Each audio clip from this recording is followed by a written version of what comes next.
Today I will show you a drama, war film from 2013, titled The Railway Man. Spoilers ahead. Watch out and take care. In England in 1980, former British officer and railway aficionado Eric Lomax is spending the afternoon in the Veterans Club, when his old friend Finley teases him for looking at old railway timetables again. Eric takes the chance to confess he has a little problem and proceeds to share a story. Last Thursday, Eric took the train and ended up sitting with a beautiful woman called Patricia Wallace. The two of them hit it off quickly and chatted during the whole trip, so when Eric got off the train, he realized he was in love. Back in the present, the members of the club wonder if Eric will do anything about it. Remembering Patricia had shared the places she'd be visiting during her journey, Eric decides to rush to the train station and welcome her back before inviting her to have dinner at his house. While getting the meal ready, Patricia kisses Eric, and says she'll only do it again if he shaves his mustache, which he accepts. Eric and Patricia begin a relationship, and they're so happy together that they eventually get married.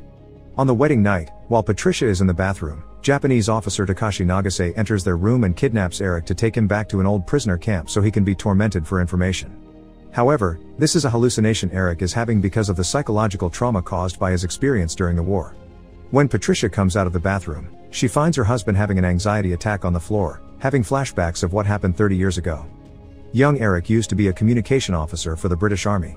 One day, the troops he was working with accepted to surrender, so Eric and his fellow communicators took as many useful radio pieces as they could and sneaked them in their clothes before they were captured. With Nagase acting as an interpreter between prisoners and the Japanese army, the British soldiers were put on a train and sent away to a POW camp near the Malay Peninsula. Back to the present, now that they're living together, Patricia begins to notice Eric's odd behavior.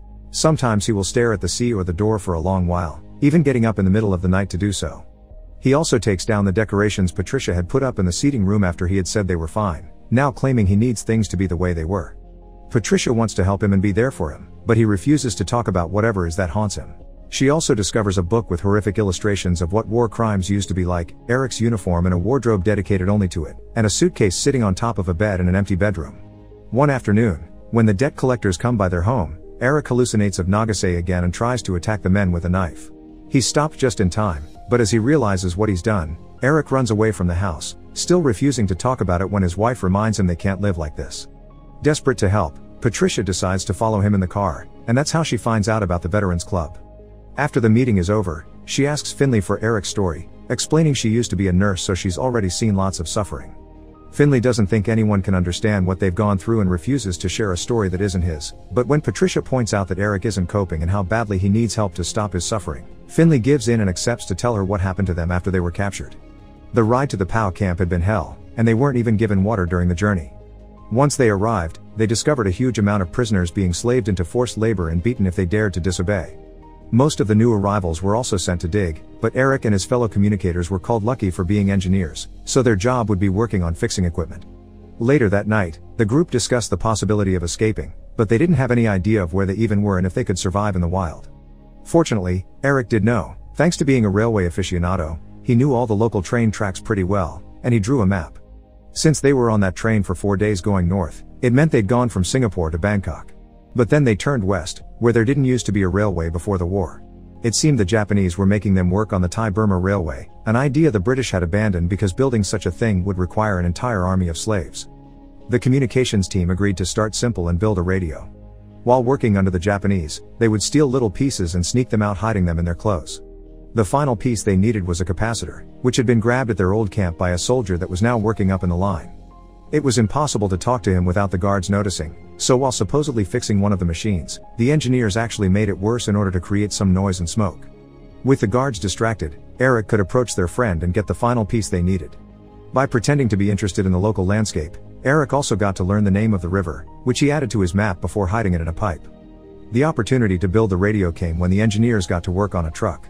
By hiding in the trunk, they connected their makeshift radio to the vehicle's battery and got it to function. Sadly, it was only a receiver and they couldn't make a call for help, but they did get to hear some good news. The Russians had retaken Stalingrad, the US Air Force had joined in, and Hitler was on the run. Whispering in each other's ears, they passed on the news around camp to keep up the hope of being rescued soon. One morning, Eric noticed the Japanese looking around and gathering workers, so he tried to retrieve his map and was found red-handed. The soldiers gathered the engineers and revealed they had found the radio, so they started to beat up one of Eric's friends, intending to make him confess. That's how Eric decided to do what Finley calls the bravest thing he's ever seen, surrendering himself and taking the blame for the whole team. Eric received a beating as well, getting both his arms broken during the process, then got to stay with his friends while he recovered. After around a week, a member of the secret police together with Nagase acting as interpreter took Eric away, making him run behind them while they drove a bike. They didn't see him again until 2 weeks later, when Eric was brought back in a dismal state, but he never shared with the others what had been done to him. Now that she knows the story, Patricia tries to be there for Eric and comfort him when he's feeling down, but even turning on the radio to dance triggers him to get out of the house. Later, she goes to Finley to ask for his help, but he admits there's nothing he can do more other than the meetings, which are already taking a toll on him anyway.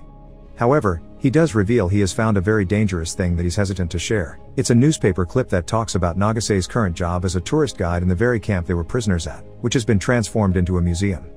As he also takes out a knife, Finley confesses he isn't sure if they should show it to Eric, but Patricia swears that whatever Eric decides to do, she'll be there to support him.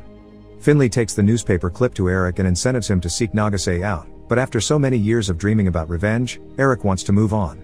He isn't a soldier anymore, he wants to be a husband, but Finley doesn't think he is being a good husband to Patricia by not working on his issues. At least one person in their group should find peace and not live in shame, so Finley wants Eric to do this for him. However, he goes too far by asking Eric what happened to him those 2 weeks that he was away, so Eric decides it's time for Finley to leave. The couple takes Finley to the station, and before boarding, he promises Patricia he'll send a message Eric can't ignore. Once he makes it to a part of the railroad that works as a bridge, Finley uses some rope to end things at last, not wanting to live with his trauma any longer. Patricia receives the news through a phone call, and Eric can guess what happened as soon as she says Finley's name. He asks her if she's happy, thinking this happened because she started to interfere. Patricia and the rest of the Veterans Club go to the funeral, but not Eric, who decides to travel to Thailand and do what Finley asked him to. He finds an older Nagase working as a guide in the very same place where Eric was kept as a slave, so he waits outside until the visitors are gone before sneaking inside and confronting his old enemy. Nagase doesn't recognize him at first, but he quickly catches on and sits down to be interrogated by Eric the same way Eric had been interrogated back then. When Eric was taken away for those 2 weeks, Nagase explained that his friends confessed they built the radio together, but Eric had been the ringleader and also drawn a map of the railway. They wanted to know who Eric had been passing the information to, so Eric tried to tell them he only drew the map because he liked trains and the radio was only a receiver that had no way to transmit messages, but they didn't believe him, so he was kept in a small cage outside with other prisoners. Every now and then, they would take him to interrogate him, but since he wouldn't change his answers, they began using harder methods to get him to confess, like extreme beatings and starvation. Back in the present, Eric is trying to get Nagase to admit he'd been part of the perpetrators instead of saying he had only been an interpreter. This is what kept him alive when the British Army finally arrived to rescue its men. Nagase told them he had only worked as a translator, didn't take part in the beatings, and wasn't part of the secret police, so he was spared from justice. Afterward, he worked for the War Graves Commission and traveled the railways as an interpreter, where he saw thousands of bodies and finally realized what his country had done. That's why Nagase works in the museum now. He guides pilgrimages and believes in speaking up about the horrors of the past in order to reach reconciliation. This job has helped Nagase reach some peace in his life and he wants to help Eric as well, but Eric is angry that Nagase keeps calling the prison camp a tragedy instead of a crime, so he grabs a piece of wood planning to break Nagase's arms. Filled with guilt, Nagase presents his arm without protest, but Eric can't bring himself to do it and hits the table instead. Then he threatens Nagase with his knife before taking him outside and locking him up in one of the cages. Eric begins preparing water and a hose, but as his own memories begin haunting him again, he drops the things and enters a room at the back of the building. This is the place where Eric had been taken after the beatings and starvation failed to work. He was put through waterboarding multiple times until he finally couldn't take it anymore and confessed what he heard on the radio: Japan is losing the war.